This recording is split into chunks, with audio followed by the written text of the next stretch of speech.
Hey everyone, it's Todd from Guilla Games with devlog 15 for Shrouded Aspect. Here's what I've been working on the last couple of weeks. I added what I call form up mode, which happens when you're walking around in real time because you don't see any enemies, and then you encounter an enemy. Previously, it would just immediately end your turn and the enemy would go first. And most of the time, if you have a large group especially, you're walking around in single file and you're not in a good position for the beginning of a fight. So now, form up mode lets you put your people in a position that's more advantageous for the start of the combat. Each character gets 20 action points to get into position. So your lead guy may actually want to fall back a little bit so that the trailing guys can catch up and get into the formation that you want. But in any case, all you can do is move. Use your 20 action points to get into position, and then you end that turn, and then the enemy starts to go. Energy accumulation and spending is now done on a per skill basis instead of from a global pool. You might notice on the right end of the main UI at the bottom that there's no pie full of energy numbers anymore, because the energy is now stored in each skill individually. And if you look at the tooltip for the skills, it'll show you how much you have and how much you need. And there's also a little meter on the left edge of each skill. Of course, that's placeholder as well. That shows you how close you are to being able to use the spell or the skill. Now, when you use a skill, it only uses the energy from that particular skill's pool instead of a global pool, which means all of your other skills that have energy accumulated still have the energy to be able to use them.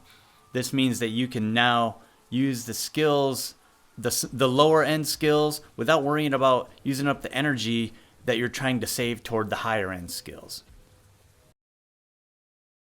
I added the siren and the giant python as enemies here.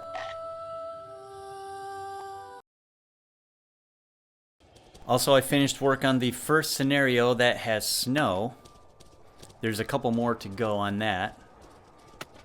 I'm waiting for the dwarf model to be finished and prepared with all the armor variations and everything before I can finish all of the snow scenarios.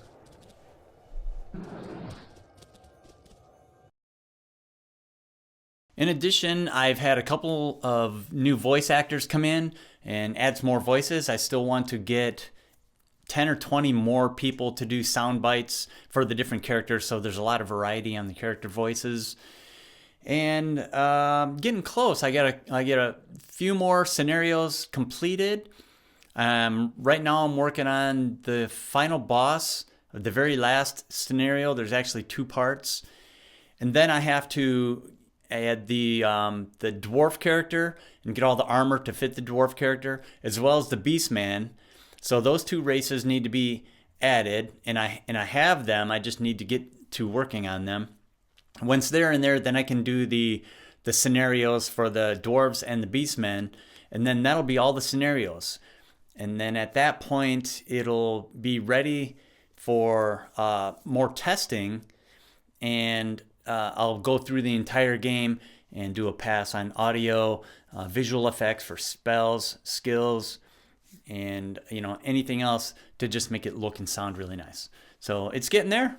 And I'm gonna make another video separate from this one that's about 10 minutes long that just shows kind of the technical behind the scenes of how the camera system works in Shrouded Aspect. So watch out for that one too. Thanks for watching.